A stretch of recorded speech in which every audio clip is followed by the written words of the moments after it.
Well, it's good to be with you today. We're kicking off a brand new series called A Return to Wonder.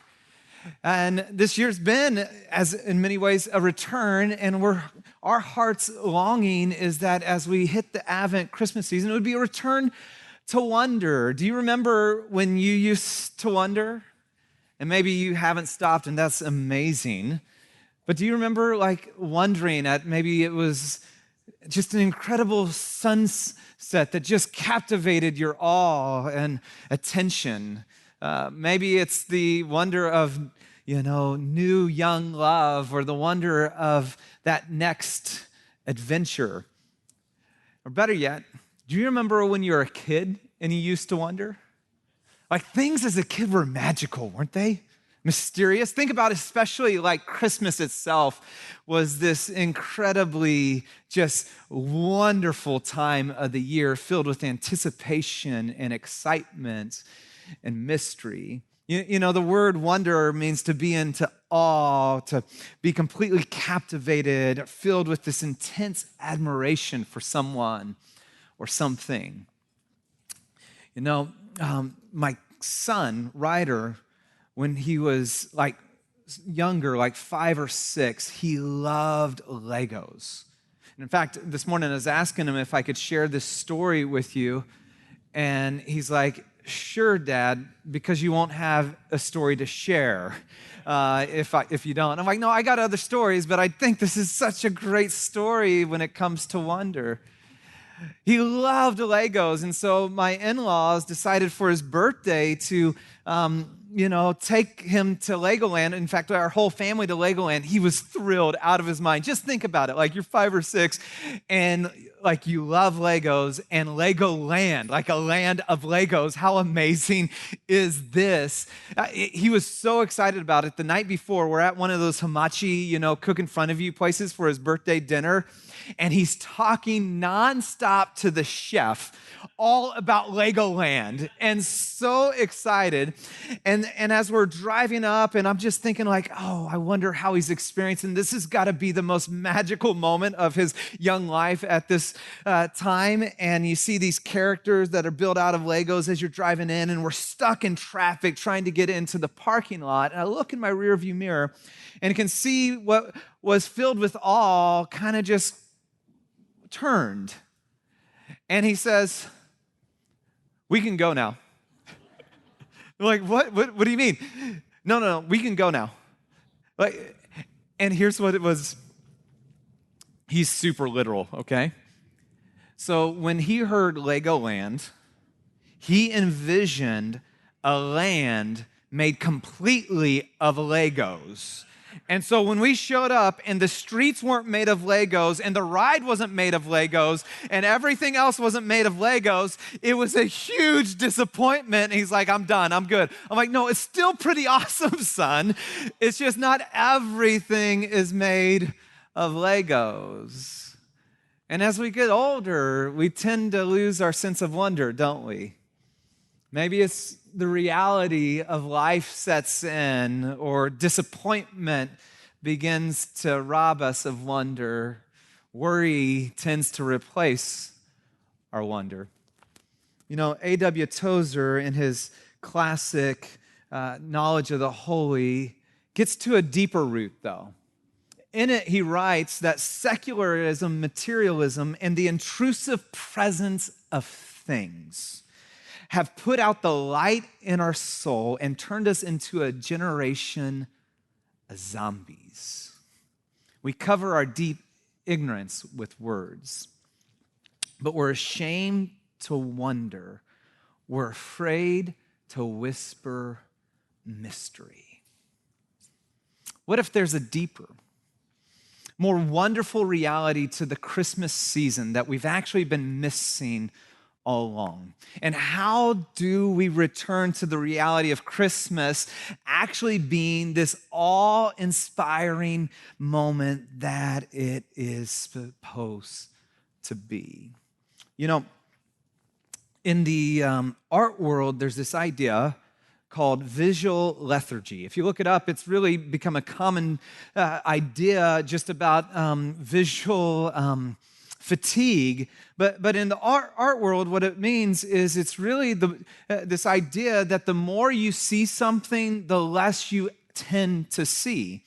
That the more you take in, and a lot of the masterpieces and the things that we see, many of us, we've seen it so many times, we just take it for granted because we're not art experts and we don't understand the incredible, masterful work behind it. We just look at it and go, yeah, that's the Mona Lisa, thank you very much, whatever, and get on with it. And visual lethargy has this idea that we begin to take things for granted. We become so familiar with them. Well, familiarity breeds what? Apathy, contempt, complacency. One person, I don't know who said this, but I think he was right, or she was right, said that one of the greatest barriers to actually knowing something is thinking you already know. Assuming I already have the story. And I think when it comes to the Christmas season, when it comes to the Christmas story, we're so familiar with it, we think we actually already know. And I believe we're missing the wonder. In fact, I took this from home. This is, This is obviously a nativity set, and we see these around here. There's the wise men. How many wise men were at the birth of Jesus? None. You're right. You're all wrong. See, we're so familiar, we think we actually know. There was no wise men at the birth of Jesus. They came 2 years later. Hello. And another fun fact for you. Oh my gosh, your mind was just blown. You can go home now. Sermon over. And by the way, we don't know how many wise men there were. There are 3 gifts. But the text doesn't tell us. The song says 3 wise men, we 3 kings of Orient are. But we've become so familiar that we look at this, and this is set up maybe in your home. You drive past it. And we look at it and we see it and we go, no, we think we know the story. And we just hit repeat every single year. And as a result, I think we're missing it. And so what we want to do in our series, in our time together for the next few weeks, is we want to take a fresh look at a very familiar story, the Christmas story, and return to wonder. And let our hearts once more, or for the very first time, whisper mystery. Now, the birth of Jesus gets wrapped up in all of our Christmas traditions, right? Eggnog, which I had 2 cups last night, did not need that, but it was delicious. The Christmas tree lighting, Santa Claus, peppermint mochas, elf on the shelf. And because it gets wrapped up into all of these traditions, we actually forget that the Christmas story is firmly rooted in history. Like the birth of Jesus is a historical event that took place a little over 2,000 years ago, and where we find what we're so familiar with, the Christmas story, is in the Gospel of Luke. And Luke is a doctor and a historian. And he meticulously researched, went to eyewitnesses, and chronicled and documented and detailed the life of Jesus. And this is how Dr. Luke opens the birth of Jesus in these familiar words. You find it in Luke chapter 2, verse 1. In those days, Caesar Augustus issued a decree that a census should be taken of the entire Roman world. I can't help but hear Linus's voice as I read this in the Charlie Brown Christmas. And some of you have never seen it. That can be a new Christmas tradition for you. This was the first census that took place while Quirinius was governor of Syria, and everyone went to their own town to register.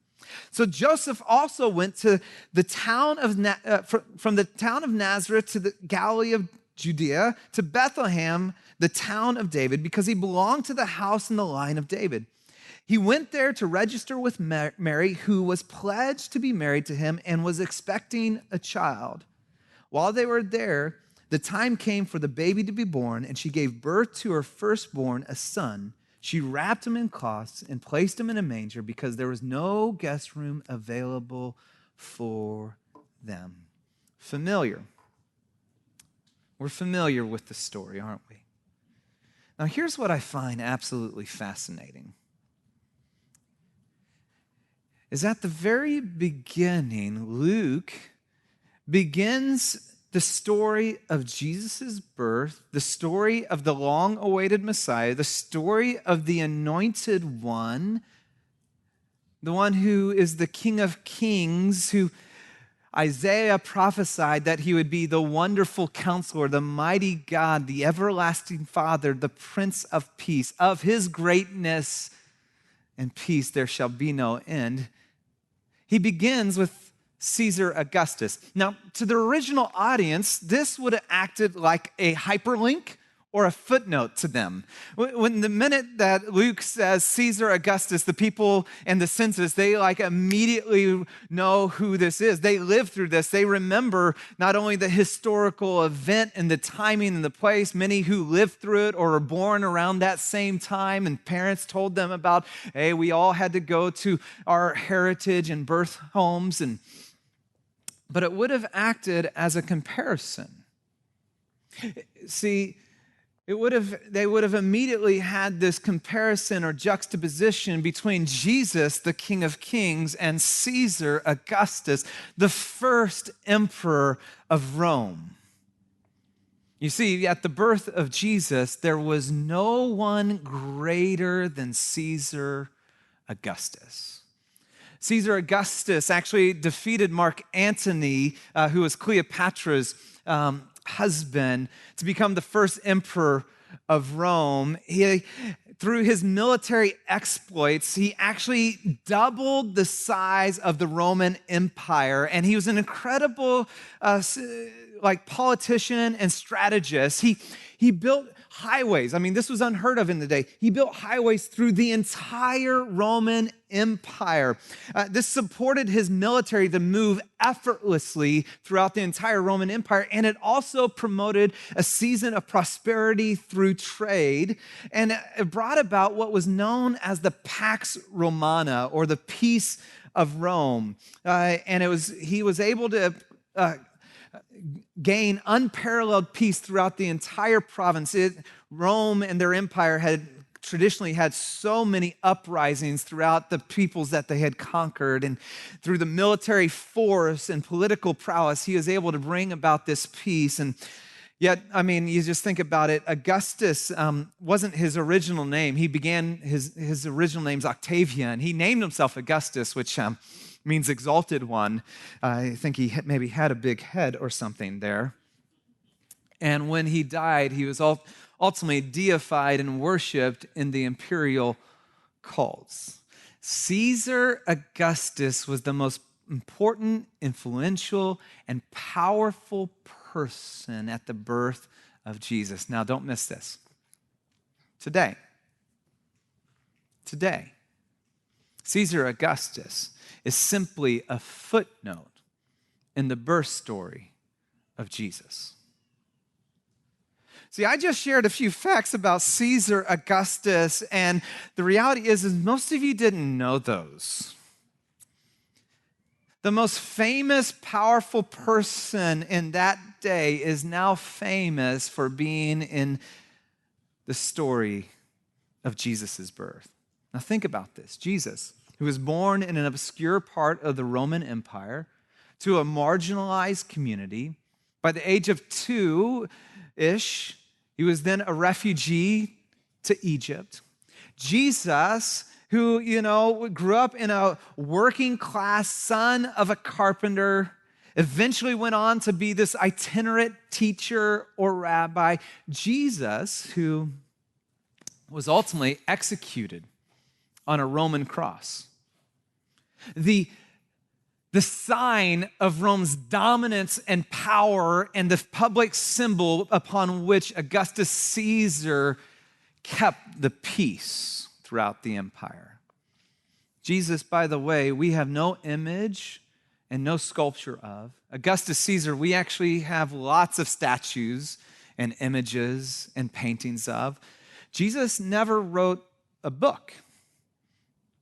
Augustus Caesar wrote many books and made sure to have his life story chronicled so it would be cemented in all of history, his legacy and importance. Jesus only had a public career of 3 years, around 30 to 33-ish. Augustus Caesar was emperor for 30 years.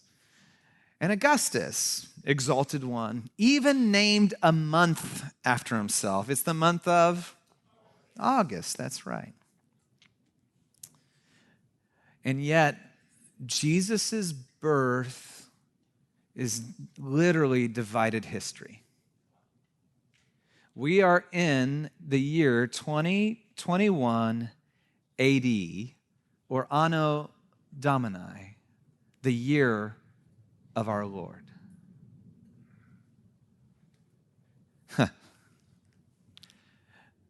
The most powerful, the most influential, the most important person in the day of Jesus is now merely but a footnote in the story of Jesus. And today, literally billions of people across the world will gather to tell this story and to celebrate Jesus. And I'm not sure, but I'm confident there has to be like an Augustus Caesar fan page on Facebook somewhere. And maybe there's a group that gathers. I'm not sure about that. Isn't it amazing? Isn't it remarkable?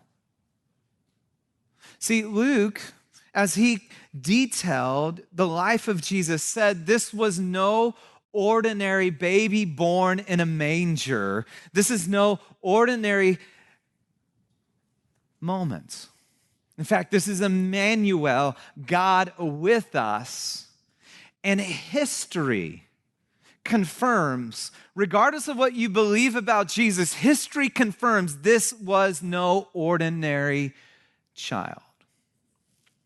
And I think this is where some of us have a problem or wrestle with the Christmas story and why it so easily gets wrapped up into our Christmas tradition, because we talk about Emmanuel, God with us, like God visiting the planet, and it just feels impossible. And even for some Christians, right, you're just like, yeah, but I don't know. And here's what's fascinating. If you told anyone in the first century that this obscure rabbi who was executed by a Roman cross would one day be more famous, more well-known than the emperor himself, they too would say it is impossible. And so, as we begin this Christmas season, as we step into Advent, as we see nativity scenes being set up around, would you wrestle afresh this season? Would you ask this question? What if it's true? What if it's true? What if Jesus really is Emmanuel, God with us?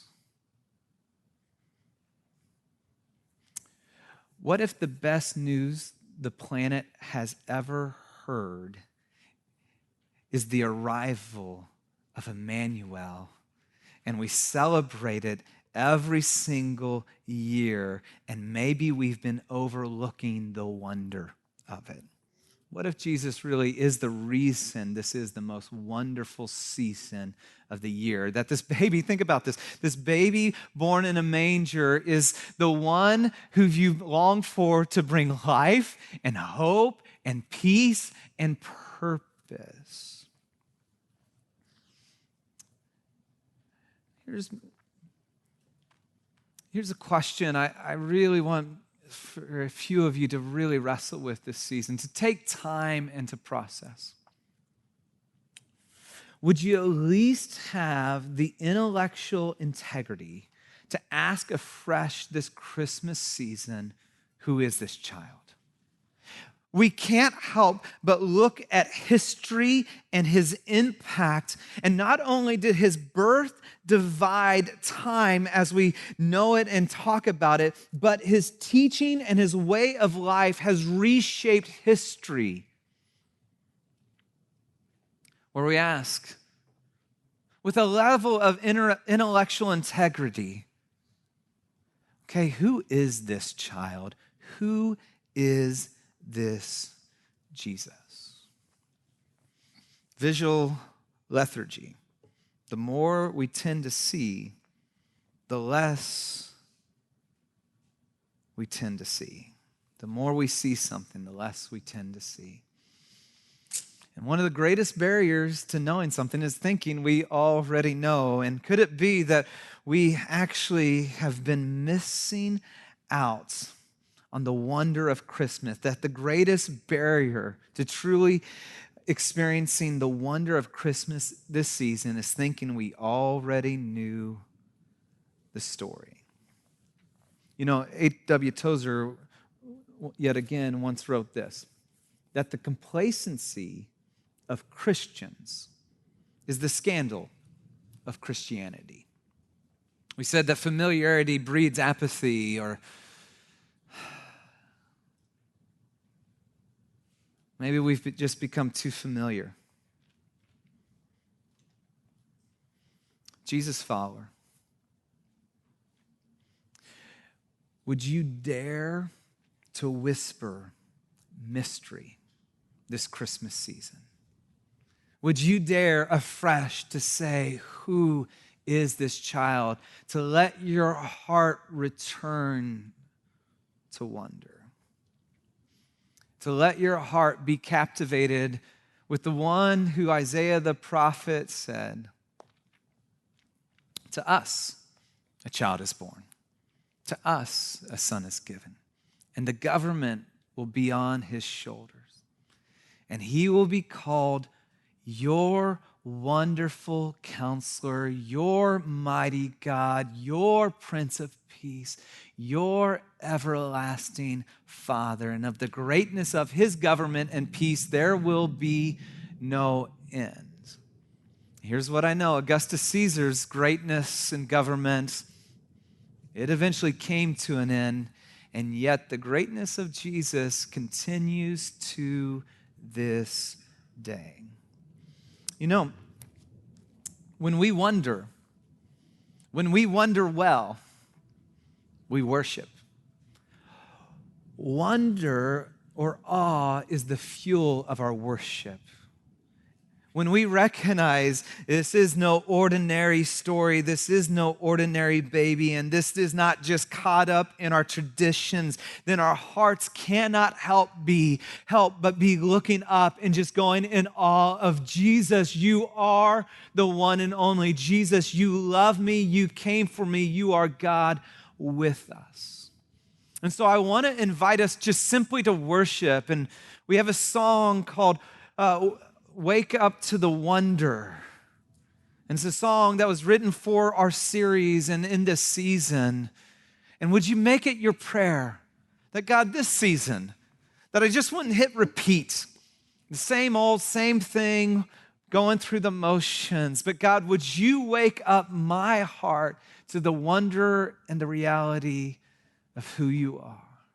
Heavenly Father, thank you for this moment. Thank you for the reality that you are so for us and you so love us, that you did not leave us on our own, but you came to be with us. Thank you for Jesus, Emmanuel, God with us. And God, right now, and just in this moment, would you begin to spark a wonder, spark a curiosity, spark an awe, a hunger and a thirst that would just grow and grow and grow through this season, where once more, or for the very first time, our hearts, our minds, our lives would be caught up in the wonder of who you are.